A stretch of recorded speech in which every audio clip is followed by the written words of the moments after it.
Hello everyone, this is Dr. Mandeep Saini and welcome to Essential Academic Writing Skill Series. Now, if you are on this video, that means you are looking forward to write an assessment or a report. Now, for that, the first main thing you should be doing is the structure of your assessment, to come up with the structure of your assessment. That is a very important task.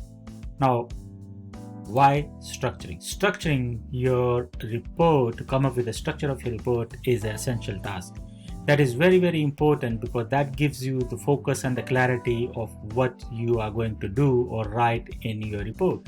Also, that gives clarity to your marker, your professor, or whoever is grading your assignment of the report, that you have in-depth understanding of structuring the report, and you have shown in-depth understanding about your work as well, and you will get some extra grades, depends on the structure.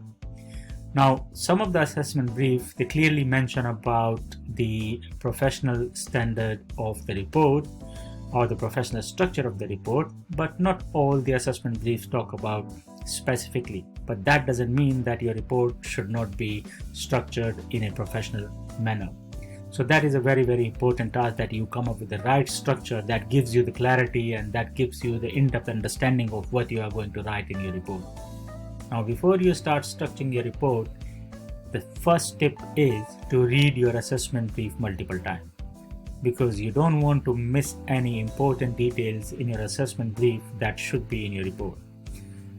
Reading multiple times gives you much in-depth understanding about the assessment criteria, understanding about what questions are asked and what tasks need to be performed. So that is a very, very important task, that you read your assignment multiple times. Now, as a set standard of the report, and the standard structure or the typical structure of a report has 10 points, and all those 10 points are given on this slide. So over here you got title page, which should be professional. We will talk about the title page in one of the video later on.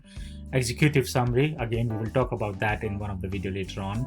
Then you have table of content, list of figures, list of tables. Then you have the main body, which includes the introduction, your main task or the questions, and conclusion. And finally, you got the list of references and appendices as well. So that is a 10-point standard structure of the report. You can take that, or you can adopt that structure and start working on your structure as well. So let's try to understand the 10-point standard structure of the report. Now, I have divided that structure into 3 sections. One of the sections is for title pages, where you can have the executive summary, list, table of content, list of figures, list of tables. Then the second section is about main body, where you will be having other headlines in the main body. For example, introduction, your main task, and your conclusion. The third is the supporting pages, which is the list of references and the appendices. So over here, the main focus should be on the main body, where you are going to write the introduction, where you're going to write the main task, the main questions given in your assessment brief, and finally the conclusion of your analysis of your literature review or whatever analysis you are doing. So let's focus on the main body. So where you have introduction, your main task, and conclusion. Now, first thing you need to do is to create the main headline. So to create the main headlines, you will be reading your assessment brief multiple times. Now, for example, your assessment brief have 3 questions or 3 tasks.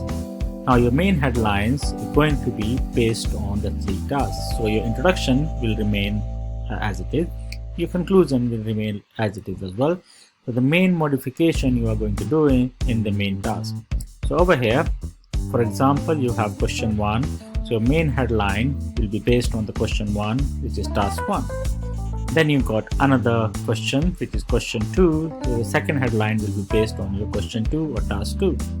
Then you have question 3. So the third main headline will be based on the question 3 or the task 3. Now, once you have the main headlines, under the main body after introduction, then you should be having the subheadlines as well, which is relative to the main headline, so your main question. Now how that is going to work, so let's look at that. Now for example, you had a question 1, which is related to task 1. Now you are going to divide into the subheadlines. Now for example, you can have subheadline 1, which is 1.1, subheadline 2, 1.2, and subheadline 3 as well. But if you have only 2 subheadlines, then you can just carry on with the 2 subheadlines. Now same thing you are going to do with the question 2, which is task 2.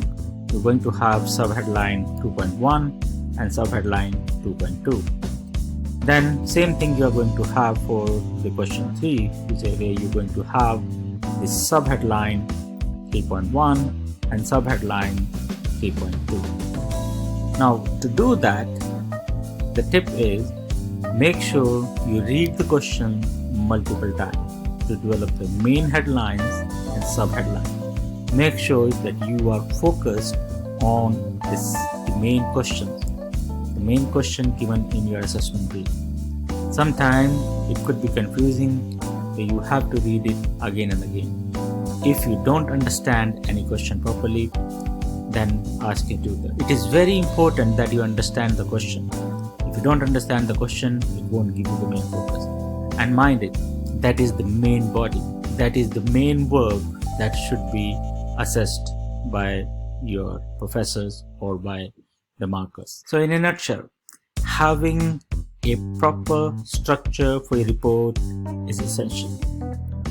And later on we will talk about coming up with a table of content, giving the headline numbers, creating a list of tables, creating a list of figures, headlines and subheadlines in Microsoft Word.